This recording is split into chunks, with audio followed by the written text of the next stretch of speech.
Hey folks, Brennan from Bluelight here. Now today I'm going to be talking mostly to the serving police officers out there.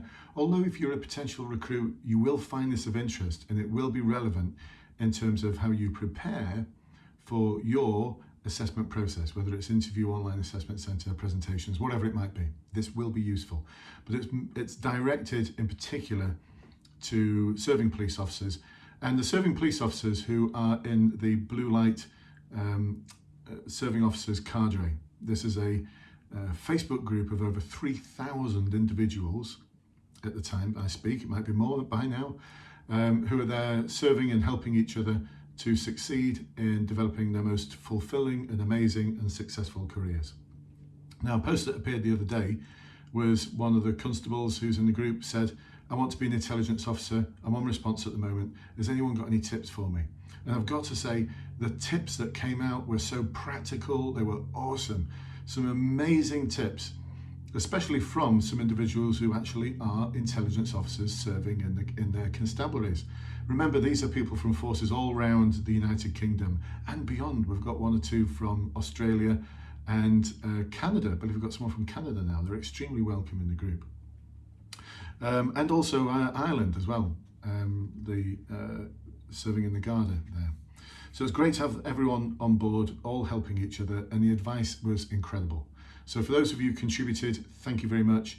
I know the person who posted that comment seeking advice was overwhelmed with support. So it's just amazing, amazing. I'll put a link below, by the way, if you want to join that group. You just got to persuade me you're a serving police officer. I'm very careful about who I let into that group. Now, I also put a comment there to say that this is just fantastic, awesome advice, but there's one thing that's missing. And this is the one thing that's going to make a huge difference as to whether you're going to be successful in your application to be an intelligence officer or not. And it's the one thing that no one mentioned. I know it's boring, I know it's geeky, but you've got to look at it, folks. There it is. It's the policing professional profile for intelligence officer. And in case any of you are thinking, oh my goodness, Brendan, you can't show that. It's got to be top secret or something. No, it's open source. It's College of Policing. College of Policing. There is nothing in here which is restricted. It's all open source. Every role in the police is open source in terms of having a profile, a job description, a role profile. And so this is a really important document. And I'm going to go through part of this in this video. The second part, a really important part, I'm going to save for those of you who are in my development group, those individuals who make their monthly subscription. And I'll put a link below to that group. And yes, the decimal point is in the right place. It's just £4.99 a month. That's all. It's the price of a coffee and a bagel. And every week you get a load of guidance on how to answer interview questions, forward-facing, rear-facing, example questions, a load of guidance in a very short course and a load of documents. And more importantly, every week you get access to a 2-hour practice session. So it's our weekly practice session, and they're awesome. We've got some great people in there. And there's loads of learning. I mean, last week's, my goodness, the learning that came out of it in terms of realizing how important the CVF actually is, or isn't. I know, conundrum there, but it made sense to everyone in the workshop. So we've got to understand what this is talking about. There's the key accountabilities, and then there's the behaviors that are listed. And it's these behaviors that are going to be really important in terms of the sort of questions that you're going to get asked, I think, the behaviors and the skills. Let's start with what it says though. So it talks about the role purpose, the key function of the role. The intelligence officer develops and evaluates intelligence, making an assessment of the threat, risk, harm, vulnerabilities and opportunities which exist in identifying gaps. They manage the dissemination of the assessment or intelligence product, support reactive, proactive and/or crimes in action, and provide advice on appropriate tactical options to support policing priorities. So it's quite a key role. And actually, I'm thinking about my old intelligence officer, Simon, if you're watching this, he was awesome. Simon, I'm sure you still are awesome, but back then as an intelligence officer, you're absolutely awesome. You did all of these things without realizing it. So in the key accountabilities, they link really clearly to the competencies and the values. So that's the first part to start making yourself aware of them. And the reason why this is so important is because once you're aware of what they're looking for, you can then go away and start consciously developing evidence towards that. So as opposed to all this practical advice about getting attachments, following intelligence through, making sure you're aware of the national intelligence model, like I said, following it through, working it up all the way until a search warrant and the result, great advice, great guidance, but it's not going to help you when it comes to understanding the key accountabilities. So things like receive and assess information on the intelligence system, disseminate to relevant parties. This is all about analysing critically, gather, research and evaluate information, analyse critically. So you need to be consciously aware of what that competence is looking for. Prepare and deliver intelligent products to clearly and accurately inform decision making, providing advice on tactical options, transparency and impartiality there. Establish and maintain networks with internal or external partners. We are collaborative. Adhere to all legal frameworks, key working principles, policies and guidance. Integrity. You were going to get asked a question about integrity, I'm quite sure. Maintain awareness of innovation within intelligence to ensure implementation of latest techniques and tactics, best practice and information relevant to the role. Innovative and open-minded. So can you see how those key accountabilities link in with the values and competencies? So the next part is looks at the level in the CVF that we're looking at. All right, so it's all level 1.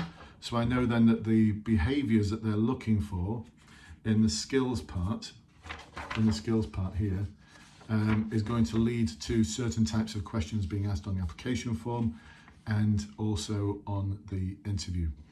It also tells you that there's certain prior education and experience that's required. So for that individual who's in the group, you must have done the College of Policing Intelligence Professionalisation Programme qualification to complete within 12 months of appointment. So they're going to ask you questions about what that is and how you're going to balance working towards that qualification with your working life.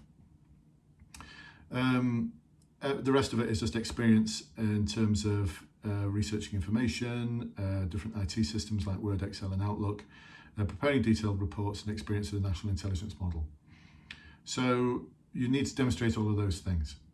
Next, a huge number of skills that are going to turn into interview questions. This is what's going to be on the application form.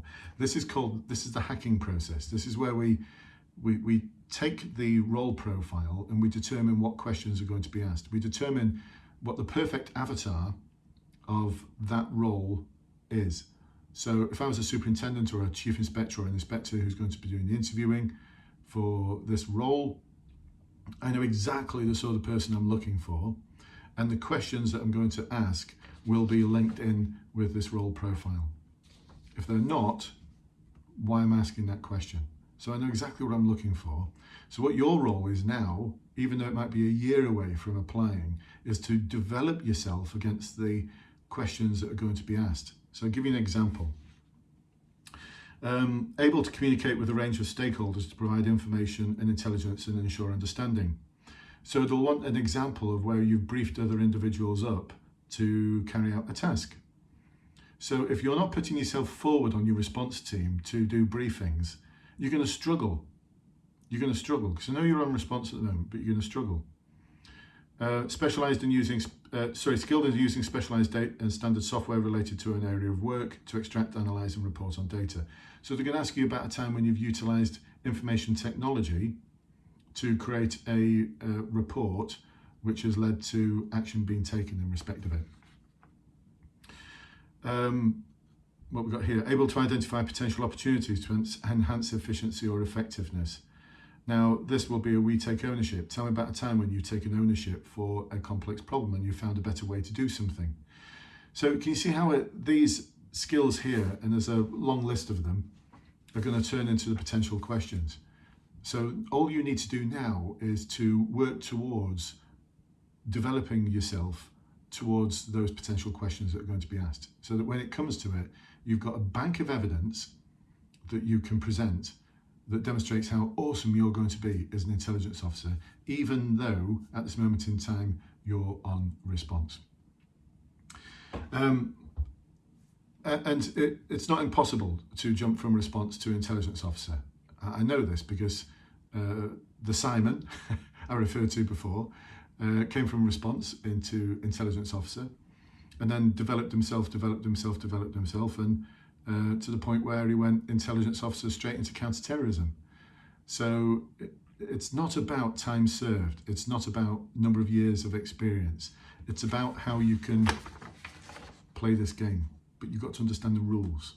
I hope this is making sense, folks. It's really, really important, this, because if you don't understand the rules, if you don't understand the questions that you're going to be asked, you can't work towards developing yourself into that role.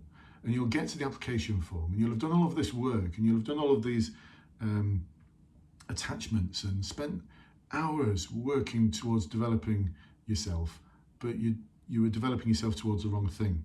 So when it comes to the application form, you can't answer the questions very well and you end up getting rejected, and you can't think why. And everyone else is scratching their heads thinking, I can't understand why. They're made for this job. They're perfect for it. Stupid system. Well, it's nothing to do with the system. It's about understanding the system, understanding it. So I'm going to make a second video. In the second video, I'm going to outline what the questions are going to be. I know what the questions are going to be from this. And HR will make sure that the questions asked reflect this role profile. So if you want to find out a little bit more about that, then I know it's obviously a tease, this, isn't it? To say, come and join the In-Force Advancement Group. It's £4.99 a month. And here's the deal, folks. If it's not useful for you, then you can cancel your subscription at any time. There's no minimum term. I hate minimum terms, don't you? Minimum term, 6 months. Well, what if it's rubbish? I don't want 6 months minimum term if it's rubbish. So there's no minimum term. And it gets even better than that. I know it's just £4.99. The dot's not in the wrong place. If after your first month you think it's not for me, just let me know. I'll give back the £4.99. You've lost nothing and gained 4 workshops and a load of information on how to pass your boards, your interviews. How fair is that? How fair is that? But I'm banking that you're going to stay around, because this is about your long-term career development. You should be working towards the next thing, even though that next thing in your career might be a year or 2 away. Now is the time to start preparing for it, whether it's the next rank, specialist position. Even if you've got 6 months service in, now is the time to start preparing for that thing that's going to have other people saying, she's in her element. He's in his element. He's a sergeant now. He's in his element. She's in the road policing unit. She's in her element. And that's where we want to be, isn't it? That's where we want to be. The time to start preparing, though, is not when applications are invited. It's now. It's now. So hopefully this made sense, folks. Hopefully it's been helpful for you. And I look forward to seeing you in one of our weekly workshops. I'll catch up with you soon. Bye-bye for now.